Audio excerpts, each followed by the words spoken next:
இருந்தால் அந்த ஆசீர்வாதம் நமக்கு கிடைக்காது.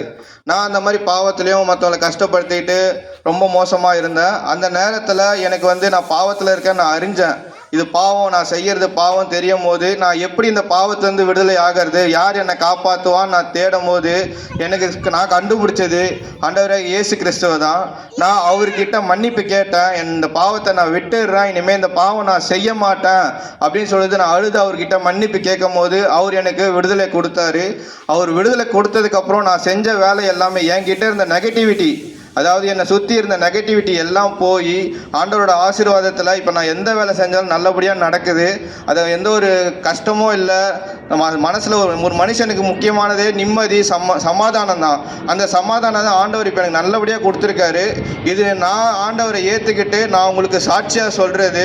நீங்கள் ஒரு 2-3 வருஷத்துக்கு முன்னாடி என்கிட்ட கேட்டிங்கன்னா ஆண்டவரே இல்லை, கடவுளே இல்லை நான் சொல்லியிருப்பேன். ஆனால் இப்போ நான் சொல்கிறேன், நான் ஆண்டவரை ஏற்றுக்கிட்டேன். நான் மனம் திரும்பின மாதிரி நீங்களும் மனம் திரும்புங்க. கண்டிப்பாக உங்கள் வாழ்க்கையில் சமாதானம், சந்தோஷம் எல்லாமே கிடைக்கும். இந்த கட்டு, பாவக்கட்டு, சாபக்கட்டு எல்லாத்தையும் உடைக்கிறது அவரால் மட்டும்தான் முடியும். ஏன்னா அவர் தான் நமக்காக பாவத்துக்காக மரித்து மனுஷனாக பாவம் செய்யாமல் எந்த ஒரு பாவமும் இல்லை, பாவமும் இல்லாத ஒரு மனுஷனாக எப்படி வாழணும்னு வாழ்ந்து காமிச்சு மரித்து 3ஆம் நாள் உயிர்த்தெழுந்தார். அவர் மட்டும்தான், வேறு யாராலையும் அந்த மாதிரி பண்ணவும் முடியாது. ஏன்னா அவர் ஒருத்தர் தான் தேவன், கடவுள் நமக்கு.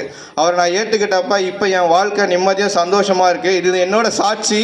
நீங்கள் யாராவது இந்த மாதிரி நான் ஏற்றுக்கிட்டா எனக்கு இதெல்லாம் மாறுமான்னு கேட்டிங்கன்னா கண்டிப்பாக மாறும். அதுக்கு தான் நான் உங்களுக்கு இந்த சாட்சியை சொல்கிறேன்.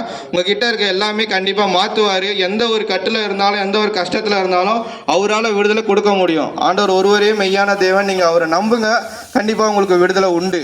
ஆமென். ஸ்தோத்திரம்.